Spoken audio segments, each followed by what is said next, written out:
Hello दोस्तों, नमस्कार। स्वागत है आपका एक और नई वीडियो में। दोस्तों, आज हम आपको बताने वाले हैं रिटायरमेंट के लिए एसआईपी कैसे करें। दोस्तों, यदि आप म्यूचुअल फंड में एसआईपी के माध्यम से छोटा छोटा अमाउंट हर महीने जमा करके आने वाले समय में एक बड़ा फंड बनाना चाहते हैं जो आपके रिटायरमेंट के समय काम दे, आप इसी फंड से रिटायरमेंट के समय अपने लिए हर महीने एक निश्चित राशि निकाल सकें जो आपके रिटायरमेंट के समय काम दे। दोस्तों, किस तरीके से आप ये सारी चीज़ें कर सकते हैं, दोस्तों इसी के बारे में आज हम आपको ए टू जेड जानकारी देने वाले हैं ताकि आपके सारे डाउट क्लियर हो सके। तो आइए दोस्तों शुरू करते हैं आज की वीडियो। दोस्तों, सबसे पहले समझते हैं रिटायरमेंट प्लानिंग होती क्या है। देखो, ऐसा निवेश प्लान बनाना जिसमें रिटायरमेंट के बाद भी आपकी हर ज़रूरत पूरी हो सके बिना किसी आर्थिक चिंता के। यानी जब आप काम छोड़ देंगे तब भी हर महीने खर्च, इलाज और जीवन शैली के लिए पैसा मिलता रहे। और इस काम के लिए म्यूचुअल फंड एसआईपी सबसे बेहतर और लचीला तरीका माना जाता है। अब दोस्तों, हम समझते हैं म्यूचुअल फंड रिटायरमेंट में क्यों ज़रूरी है। ठीक है, इसके बारे में समझते हैं, फिर हम आपको और भी चीज़ें बताएंगे। देखो, क्योंकि म्यूचुअल फंड आपको 3 सबसे बड़े फायदे देता है। कौन कौन से वो समझो। Number 1, high return potential. Bank, FD या पीपीएफ से ज़्यादा आपको रिटर्न देता है म्यूचुअल फंड। म्यूचुअल फंड में आपको इक्विटी म्यूचुअल फंड में 10 से 15% तक आसानी से रिटर्न मिल जाते हैं लंबे समय में। Number 2, compounding power. लंबे समय में पैसा अपने आप कई गुना बढ़ता है। Number 3, flexibility. आप मंथली एसआईपी से शुरू कर सकते हैं म्यूचुअल फंड में और बीच में बढ़ा सकते हैं और पैसा आसानी से निकाल भी सकते हैं। तो ये सुविधा आपको यहाँ पे म्यूचुअल फंड में 3 आपको ये सुविधा मिल जाती है। ठीक है, अब दोस्तों हम समझते हैं रिटायरमेंट प्लानिंग के लिए एसआईपी कैसे करें, कैसे आपको करनी चाहिए। देखो, मान लीजिए आपकी उम्र अभी 30 साल है और आप 60 साल की उम्र में रिटायरमेंट होना चाहते हैं, मतलब अभी आपके पास 3 साल है। ठीक है, तो आप किस तरीके से करेंगे वो समझो। देखो, अगर आप हर महीने 10,000 रुपये की एसआईपी करते हैं और हम हर साल CAGR compounding annual growth rate औसत एवरेज 12% मान लें तो रिटायरमेंट आपको किस तरीके से मिलेगा वो समझो। देखो, समय हमने यहाँ पे 30 साल लेकर रखा है। कुल निवेश आपका यहाँ पे 36 लाख रुपए हो जाएगा, क्योंकि यदि आप 10,000 रुपये हर महीने करेंगे तो आप यहाँ पे 30 साल तक करेंगे ना, तो आपका 36 लाख रुपए हो जाएगा। आपको जो रिटर्न मिलेंगे 36 लाख पर, वो आपको मिलेंगे 1.76 करोड़ के लगभग। आगे पीछे थोड़ा बहुत हो सकता है।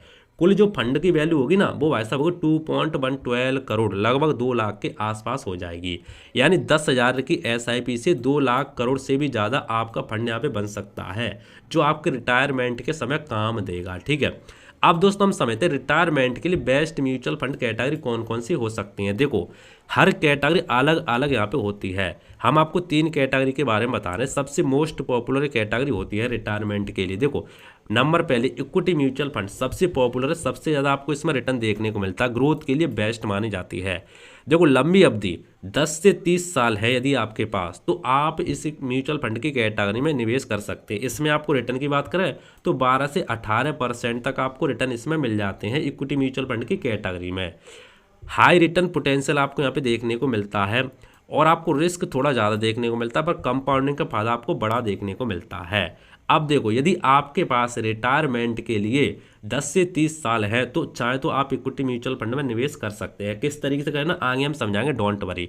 Number 2, hybrid mutual fund balance risk के लिए। यदि आपको थोड़ा रिस्क कम चाहिए तो आप क्या करते हैं, इक्विटी प्लस डेट। यदि आप हाइब्रिड म्यूचुअल फंड की कैटेगरी में निवेश करते हैं तो इसमें क्या होता है, थोड़ा सा पैसा आपका इक्विटी में आता है, थोड़ा सा पैसा डेट में जाता है, दोनों में निवेश कर सकते हैं। यहाँ पर आपको 10 से 15% तक आपको रिटर्न मिल सकते हैं। स्टेबल रिटर्न के लिए कम रिस्क आपको देखने को मिलता है। रिटायरमेंट के करीब पहुंचने वालों के लिए बढ़िया। यदि आप रिटायरमेंट के करीब हैं तो आपके लिए हाइब्रिड म्यूचुअल फंड बेस्ट माना जाता है। अभी मैं आपको टेबल में समझाऊंगा, डोंट वरी, सारी चीज़ें। तीसरा जो हमारा म्यूचुअल फंड की कैटेगरी आती है वो आती है debt mutual fund, safe return के लिए, कम रिस्क लेकिन स्थिर, 6 से 9% ही आपको यहाँ पे देखने को मिलेगा। रिटायरमेंट के आखिरी 5 से 10 साल में है यदि आप, तो आप इसमें निवेश कर सकते हैं। अब दोस्तों, आपको रिटायरमेंट के लिए पोर्टफोलियो किस तरीके से बनाना चाहिए वो समझो। देखो, रिटायरमेंट पोर्टफोलियो कैसे बनाते हैं। यदि हमने यहाँ पे उम्र लेके रखी है, ठीक है, वो समझो। देखो, यदि आपके यहाँ पे 20 से 35 साल है, यदि आप 20 से 35 साल की उम्र में हैं और आप 60 साल की उम्र में रिटायर होना चाहते हैं तो आपको क्या करना है, आप 80% पैसा अपना इक्विटी म्यूचुअल फंड की कैटेगरी में निवेश कर सकते हैं और 15% पैसा आप हाइब्रिड म्यूचुअल फंड की कैटेगरी में निवेश कर सकते हैं और 5% पैसा आप डेट म्यूचुअल फंड की कैटेगरी में निवेश कर सकते हैं। इससे क्या होगा, आपको इक्विटी म्यूचुअल फंड में ज़्यादा रिटर्न देखने को मिलेगा, हाइब्रिड म्यूचुअल फंड में थोड़ा कम रिटर्न देखने को मिलेगा और डेट म्यूचुअल फंड में आपको और कम रिटर्न देखने को मिलेगा। रिस्क इक्विटी म्यूचुअल फंड में ज़्यादा देखने को मिलेगा, हाइब्रिड म्यूचुअल फंड में बीच का देखने को मिलेगा, मीडियम, और डेट म्यूचुअल फंड में तो ना के बराबर देखने को मिलेगा। और यदि आपकी उम्र 36 से 45 साल है तो आप इक्विटी म्यूचुअल फंड में कम पैसा डाल सकते हैं क्योंकि आपकी रिटायरमेंट पास होने वाली है।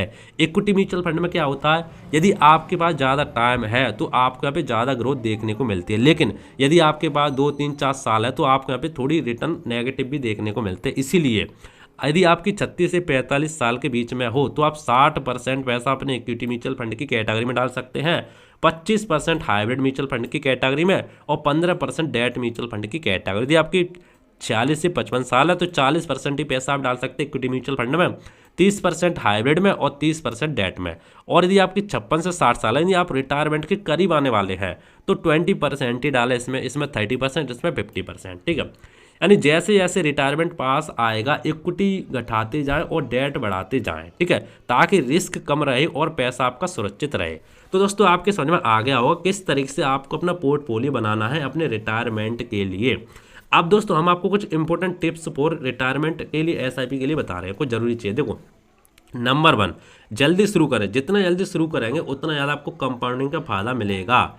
नंबर 2, एसआईपी को बढ़ाते रहें। ऐसा नहीं है कि अभी आपने मान लो 10,000 रुपये की एसआईपी चालू यहाँ पे कर दी है, अब आपके पास सब सैलरी बढ़ती जाइए और आने वाले 5 साल बाद भी 10,000 ही आपके जा रहे हैं हर महीने। तो ऐसा नहीं होना चाहिए, आपको टॉप अप हर साल करनी चाहिए कम से कम 10 से 15% का। जिस तरीके से आपकी सैलरी बढ़ती जाएगी उसी तरीके से आप top up SIP, step up SIP को बढ़ाते जाएं। स्टेप अप एसआईपी होती क्या है, टॉप अप एसआईपी होती क्या है, इस पर हमने प्रॉपर वीडियो बना के रखा है, इसी चैनल पर आपको मिल जाएगा, जाके देख सकते हैं। नंबर 3, डाइवर्सिफिकेशन रखा है, इक्विटी हाइब्रिड डेट तीनों को आपको रखना है, जैसे कि मैंने अभी आपको ऊपर बताया था। नंबर 4, रीबैलेंस करें, हर 1-2 साल में पोर्टफोलियो आपको रिव्यू करना चाहिए। नंबर 5, रिटायरमेंट के समय SWP करें, यानी हर महीने अपने फंड से इनकम निकालें। SWP क्या होता है, सिस्टमैटिक इन्वेस्टमेंट प्लान, इस पर मैंने एक प्रॉपर वीडियो बना के रखा दिया। आपको नहीं पता SWP क्या होता है तो आप उस वीडियो को जाके देख सकते हैं। नहीं, रिटायरमेंट के बाद जब आपका फंड बन जाता है ना, जैसे मान लो आपका 2 करोड़ का बन गया, मान लो या 3 करोड़ का बने, जिस तरीके से आप एसआईपी करेंगे ना उसी तरीके से आपका हमें फंड बनता जाएगा। तो अब आप क्या करोगे, अब आप इसमें म्यूचुअल फंड में SWP डाल दोगे, SWP सिस्टमैटिक इन्वेस्टमेंट प्लान। इससे क्या होगा, इससे हर महीने आपका पैसा यहाँ पे निकलता जाएगा अपने म्यूचुअल फंड से, तो आप निकाल सकते हैं SWP से। SWP की पावर काफ़ी ज़्यादा होती है, हमने प्रॉपर वीडियो मैंने बना के रखी, आप जाके देख सकते हैं। SWP तो बात की बात है, जब आपका फंड बड़ा हो जाता है, रिटायरमेंट करीब होने वाला हो, तो आप रिटायरमेंट हो जाते हो, तब आपको SWP लगाना चाहिए, ताकि आप हर महीने 1 लाख 2 लाख अपने फंड के हिसाब से हर महीने पैसा निकालते रहें और आपका फंड भी यहाँ पर ग्रो होता रहे। हमने पूरा प्रैक्टिकल चीज़ें बताई, आप SWP सर्च करोगे ना तो आप जाके देख सकते हैं। तो देखा दोस्तों, इस तरीके से आपके यहाँ पे सारी चीज़ें हो जाती हैं। फाइनल समरी की बात करें तो देखो, निवेश का आप लक्ष्य यहाँ पे तय कर सकते हैं, फंड का टाइप चुन सकते हैं, समय अवधि अब चुन सकते हैं। ये सारी चीज़ चुनने के बाद यहाँ पे कंक्लूजन की बात करते हैं। देखो, रिटायरमेंट के लिए म्यूचुअल फंड सबसे आसान और प्रभावी तरीका होता है। बस 3 बातें आपको याद रखनी, जल्दी शुरू करें, नियमित निवेश करें, लंबे समय तक टिके रहें, तो आपका रिटायरमेंट के बाद आप SWP सिस्टमैटिक इन्वेस्टमेंट प्लान लगा करके आसानी से हर महीने इनकम पा सकते हैं और आपका फंड भी यहाँ पे बड़ा होता जाएगा, जिंदगी भर पा सकते हैं। आपका फंड भी यहाँ पे बढ़े, कम ही नहीं होगा, खत्म ही नहीं होगा। ठीक है, यदि आप कमेंट करेंगे ना तो मैं SWP के बारे में और जानकारी दूंगा। वैसे तो मैंने काफ़ी जानकारी दे के रखी है, फिर भी दोस्तों यदि आपका कोई डाउट है इससे संबंधित, इस टॉपिक से संबंधित, तो आप नीचे कमेंट करके पूछ सकते हैं, मैं आपको रिप्लाई देने की जरूर कोशिश करूँगा। बाकी दोस्तों उम्मीद करता हूँ आज का वीडियो आपको पसंद आया होगा। जो भी चीज़ें हमने आपको बताई हैं वो हमने, ठीक है, सारी चीज़ें बता दी हैं, फिर भी आप कमेंट करके बता देना। बाकी दोस्तों मिलते हैं इंटरेस्टिंग नई वीडियो में, तो जय हिंद, वंदे मातरम, बाय बाय।